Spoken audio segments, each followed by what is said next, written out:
Hey guys, welcome to Reddit Brew. Today, I have a full Entitled People Reddit story for you with all the updates. So let's just jump into it, shall we?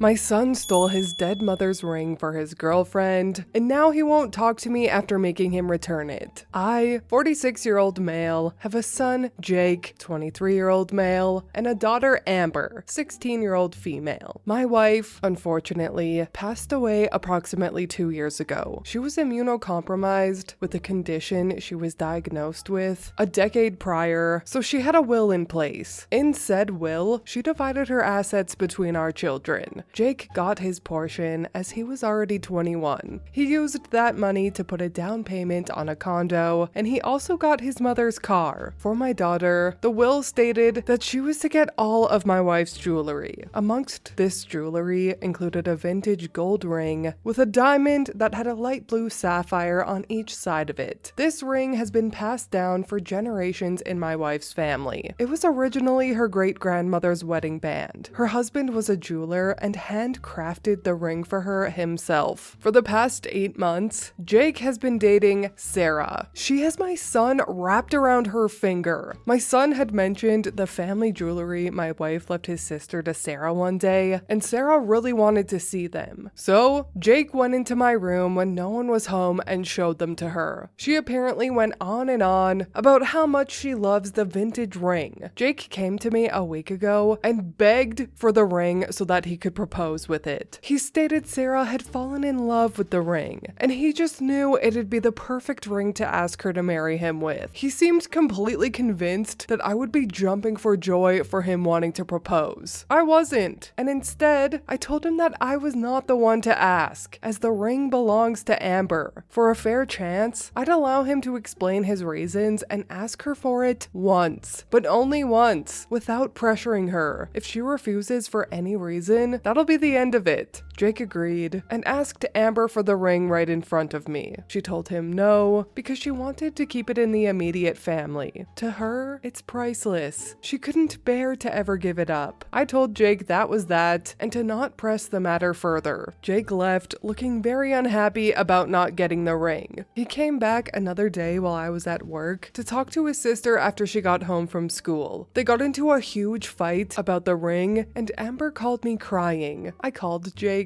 and told him to get out of my house and leave his sister alone. Jake yelled at me that he should have just as much right to the ring as his sister. I reminded him that he got a lot of his mother's money and her car. The jewelry is Amber's and only hers. He hung up on me, and Amber soon texted me that he left in a huff. Later, right before I left work, my daughter called me and told me that Jake came back. He walked in, went into my room, then left without saying anything to Amber. She tried to keep him from leaving, but he shoved her out of the way. I rushed home as soon as my shift was over and checked my wife's jewelry box. The ring was gone. I immediately called Jake, but he didn't answer. I then messaged him that I'll get the police involved if he doesn't return the ring. That finally made him answer me, and he tried to say that I couldn't do that to him because he's my son. I said I can and will because he outright stole the ring, and he'd better bring it back right away or I would take drastic measures. Well, he phoned me right after that, and in a whisper, he said that it was too late. He'd taken his girlfriend out to dinner and proposed to her with the ring. I said that was his problem. He stole the ring, and he can bring it back. It's not his, and I will do whatever it takes to make sure it's returned. And if that means going to the police and blowing this whole situation up, then so be it. I'll file a report. I'll even get a lawyer. Jake started crying and saying I couldn't do this to him. I told him, tough luck. He stole from his sister and dead mother. I would not back down until the ring was returned. I told him to have the ring back by morning, or I would be moving forward with legal action. He said he'd be by in the morning to talk. Well, Jake did show up in the morning and brought his girlfriend with him to try and guilt us. Turns out, she not only knew he stole the ring, but she also wanted to keep it anyway. She was completely in love with the ring since she first laid eyes on it. I told her I didn't care. She could have a jeweler make a copy of it or something, but the original doesn't belong to her. It belongs to my daughter and deceased wife. Jake begged me one more time not to make her give it back, but I and my daughter stood firm. Return the ring or face police and maybe even a potential lawsuit. Jake's girlfriend pulled the ring off her finger and dropped it in my daughter's hands, calling me an evil bastard, then left my house in tears. Jake started screaming at me, and I retorted, "What kind of a son steals from his own sister and dead mother? That is beyond disgusting." Jake had nothing more to say to me and walked out to follow after his girlfriend. It's been a week now, and Jake's refused to speak to me. I've sent him detailed pictures of the ring just in case he wanted a jeweler to replicate it, and thus far, there has been no response. I have since had all my wife's jewelry placed in a safety deposit box that only I have access to. The jewelry will remain there until my daughter is 21, and may even stay there if she wants to keep it safe that way. Update: my son stole his dead mother's ring for his girlfriend and is now blaming me for his relationship ending. Well, my son's girlfriend Sarah has officially broken up with him. He's devastated and blaming me. To clarify, Jake has always been a good kid. He has never exhibited this type of behavior. The person he is now, I just do not recognize. Whether he was always like this deep down, or if he just fell for the wrong person and let her change him for the worse, is a mystery to me. After I forced him and Sarah to return the stolen ring, she apparently spent days crying in bed, then told Jake that she didn't want a different ring, no matter how much he told her he'd get her another one. She wanted my deceased wife's ring, and she couldn't possibly imagine having a different one for their engagement now that it had already been on her hand, even though it was only for a few hours and stolen property. The last time I met someone who cried that much about being made to return stolen property, they were 4 years old. The situation was no secret, because Jake spilled the beans looking for support from the whole family and his/Sarah's friends. That backfired badly for them, as no one took their side. After Jake's failed gambit for support, all the local drama lovers latched onto the situation like barnacles to a boat. We live in a small, boring town, and they kept messaging me with more information, even though I wasn't asking. So, I was being kept in the loop, even though Jake and Sarah weren't talking to me. My son had the pictures I sent him so that he could try and replicate the ring, and took them in to a jeweler. The jeweler said he could make a similar ring based on the pictures, but he'd want to closely examine the original and take proper measurements to make an evaluation of the stones and metal in order to see what it would take to make as close of a copy as possible. Jake waited for a while before swallowing his pride to call me again. They called and asked me to bring the ring to a jeweler to get a proper quote on the cost of making a duplicate. I agreed to take an extended lunch break and meet at the local jeweler. I got the ring from the safety deposit box and guarded it closely. I could see Sarah's eyes light up with greed the moment she saw it again. She reached her hand out and asked to wear it just one more time, then pouted like a child when I told her no. For all I knew, she'd take off running the second she had it. The jeweler looked at the ring very closely for a little while and said it was worth more than we thought, and to copy it would cost a lot. The ring was decades old and expertly crafted by my wife's grandfather sometime in the 1940s. The diamond and sapphires were decently large for an engagement ring, and the ring itself didn't use a slim gold band, but a pretty thick and heavy one made of what was estimated to be 18-karat gold. The stones themselves were set in platinum, and the ring had many ornate floral carvings on it. The stones alone needed to make an identical ring were way more than Jake's current budget. The best he could have done would be to make a down payment and then spend years in debt. Sarah enthusiastically wanted Jake to have the ring made anyway, but the cost was just way too much. So the jeweler suggested they have one made that just looks the same, but with faux materials. There was also a suggestion of looking for a modern ring that looks similar that's already made, which would be far cheaper as well. Jake was all for either idea when Sarah suddenly slapped him while calling him a cheap, broke-ass wannabe. She then turned on her heel and had the audacity to demand that I give the original ring back to her because it had already been given to her when Jake proposed, and should still be hers regardless. She actually said that it would be a waste to give give it to my daughter because it's not like my daughter would be proposing to anyone, and a man could just get a different ring for her someday. I looked her dead in the eye and said that my wife's family ring will never be hers. It wasn't Jake's to give away. Entitled people like her are exactly what's wrong with the world, and she needs to get over herself. After I said all of that to Sarah's face, she aimed to slap me too, but I guess the look in my eyes was enough to make her turn away and storm out, while very loudly making some sort of unintelligible tantrum noises that hurt my ears. She intentionally knocked down a counter display on her way out. Jake was glaring at me with absolute rage, but didn't say anything until I asked him why he was with this awful woman. He just said that he loved her and followed after. To his credit, she is very beautiful, but it's really just skin deep, and her personality makes her hideous. Sarah wouldn't talk to Jake for a while, and then a few days later told him they were through because she felt like he didn't value her enough to get her the ring she deserved, and that she couldn't imagine having a miser like me as a father-in-law. She said that she felt thoroughly humiliated by me and cried that people all think she's a gold digger now. I don't think they're wrong. I mean, she slapped my son just for suggesting they make a cheaper version of an expensive ring he could not afford. That's the behavior of a gold digger if I've seen any. And while it is an assumption on my part, exactly how long would Sarah have stayed with my son if someone rich came along and swept her off her feet? Would she have been inclined to still stand by him? Something tells me not so. Right after the incident with the breakup, Jake did try to get in my house again while I wasn't home. To do what? I have no idea. Someone here suggested that I replace the locks on my house, and I did, so Jake's key would no longer work. I'm looking into getting cameras put in now too. My daughter Amber called me after Jake showed up and said she was terrified while he was banging on the front door and demanding to be let in. I called his cell and he didn't pick up, but Amber said he left right after his phone started ringing. Jake called later that evening, but before he could start yelling at me, I demanded to know what the hell he was doing, trying to break into my house while I wasn't home earlier. He scared his sister, and she nearly called the police. Jake dodged the question by being angry about me changing the locks because I don't trust him. I said, damn right I don't trust him. Not after what he did. Jake fired back that I couldn't just be happy for him, and that if his mom was still alive, she'd have wanted him to use the ring to propose. I saw red and said that if she wanted that, she'd have willed it to him. So he began whining and saying that it was all my fault. He explained exactly what Sarah said when she broke up with him and how she called me a miser, among other things. He then told me that he's made up his mind to put in for a transfer at his job and sell his condo. He wants to move as far away as possible and never speak to me again. His last words to me were to have a nice life with my favorite child. I don't understand how my son has so completely changed on this level in just a year. I never actually called Sarah a manipulative gold digger until recently. I said she had my son wrapped around her finger, though I guess that's not all that different in the long run. In truth, she is a manipulative gold digger, especially after the drama act she put on to try and keep a ring that was never hers. And now because of her, my son has chosen to wash his hands of me and his sister altogether. I am devastated, but at the same time, furious that my son would do such things just to appease this witch of a woman that he'd only been dating 8 months. I shudder to think what things would have been like if that woman had married my son. I know Jake is going to blame me for a long time, and I'm not sure if we'll ever speak again. I hope one day we can reconcile, but for now, I think we need time apart. I can only hope that one day my son comes to his senses and finds happiness again. Whether or not he chooses to speak with me ever again, I'll hold out hope that he'll one day return to being the kind person he once was. Update 2. My son's ex was obsessed with the ring. In the past few weeks since my original post, I did have cameras installed. For those wondering if my son and Sarah would get back together, no, they did not. My son is apparently really selling his condo, and he's not spoken to me since our last phone conversation where he told me to have a nice life with my favorite child. I have been to see my lawyer about my estate and got my will altered. I haven't written my son out, but he's lost a lot of things he would have otherwise otherwise inherited for the time being. After having some time to think, I've realized I just can't feel remorse for Jake anymore after his actions as of late. I just don't want to be angry or sad about it anymore because neither emotion is doing me any good. So for now, I'm just going to do my best to let it go and move on. Jake seems to plan on moving on without us anyway. Hopefully, in time, he'll understand what he did wrong, but I can't change his mind for him. Sarah was arrested last week for attempting to break into my house. The cameras I had installed caught her sneaking into my backyard and trying to break in. She tried to break open my back door with an axe, which tripped the alarm I had installed. She ran off, but the cameras in front of the house caught video of both her and her car very clearly in my driveway. When the police arrived, she was long gone. They later found her at her apartment and arrested her. She went crazy, and the arrest was apparently not easy. For those that thought that Jake's sudden personality shift was due to drug use, I don't think that was the case. A few days after Sarah was arrested, I spoke to her parents. I had spoken to them previously after they found out about the ring incident and were horrified by their daughter's behavior. They apologized on her behalf and cut her off financially as punishment. They offered to pay for the broken door and then filled me in on some details. They told me that due to her erratic behavior, she was given drug tests at the station and her system came back clean. Since she wasn't on drugs, I don't think Jake is either. However, Sarah was found to be very mentally unwell. Her parents promised me that I'll never have to deal with her again, as they plan to move her out of town once they've dealt with the legalities of her situation. They haven't contacted me again since, and I wouldn't say it's my business that they do either. I'm guessing though that Sarah likely needs major mental health treatment, so in a sense, I do feel a little sorry for her now. I knew Jake had to be aware of what happened with Sarah since everyone was talking about it, but he has not reached out to any friends or family. One of the people he works with has contacted me though and told me that Jake is still openly very angry about what happened. He still believes that the ring would have been a small price to pay for his happiness, and now that Sarah has been taken away, Jake has also shifted the blame onto her, saying she's the crazy gold-digging woman who ruined his life. It seems all he can do is blame